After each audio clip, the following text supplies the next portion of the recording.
but shouldn't we like at least look at one of the Phoenix seasons? I don't think. Here's what we're gonna do. Here's what we are gonna do, though. And I really wanted to talk about this, and I almost forgot. I was wondering what crack you smoked to make you open that tab. So but hear me out. I thought we were just gonna ignore it so you can like keep some credibility. Listen, here's why I brought this up. I am a Celtic fan.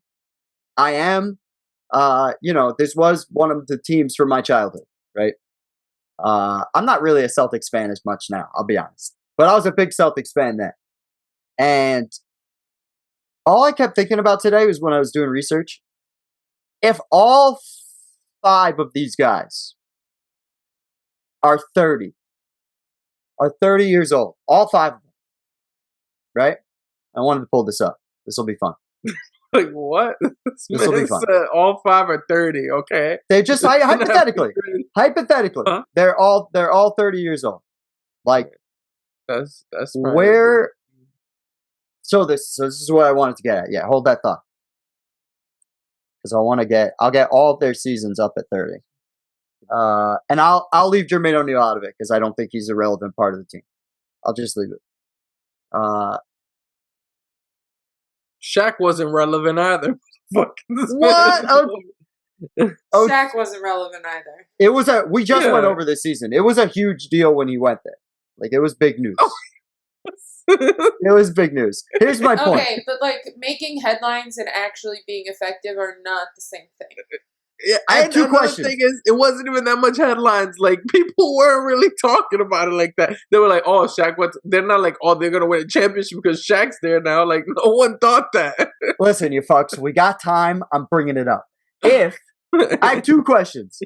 If all these guys are 30 years old, and we're looking at their numbers at 30 here. Thank you, Lindsay, for the fire burp. You're welcome. I don't know if anybody else heard that.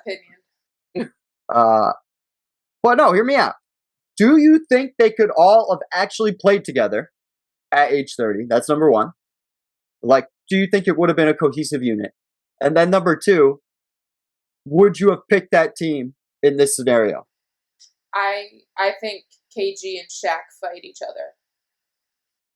Really? You think? Yeah.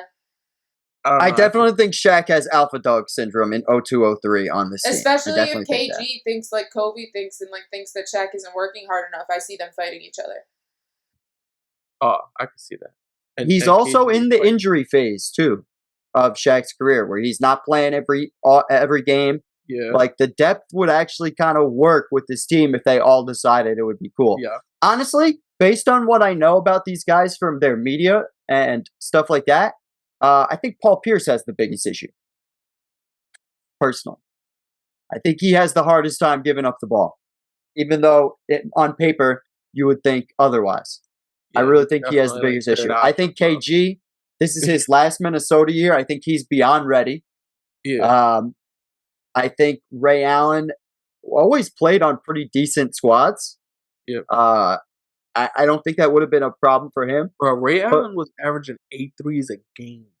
That's crazy. Not making, taking. That's a very important stat to bring up. Not making. He was taking 8.5 threes a game. Yeah, that's why I cared. I was more making about 3.5. Yeah, dude. Almost. Imagine if he was taking. Imagine if he was taking what Curry takes today. Be insane. Yeah, he'd be averaging 30. Yeah, I don't know, man. He'd be averaging 30. And he's at 41% from the field too. That's crazy. Yeah. From 3, you mean? Yeah. Sorry, I said the field.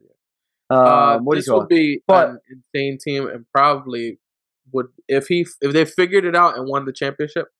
It'd probably be one of probably the greatest team. I feel like if they would have to have done as good as the 01 Lakers in the playoffs for people to have looked at it and been like, "Oh, this team's way better." I think that would be the contest, though. It would be this team versus that Lakers team.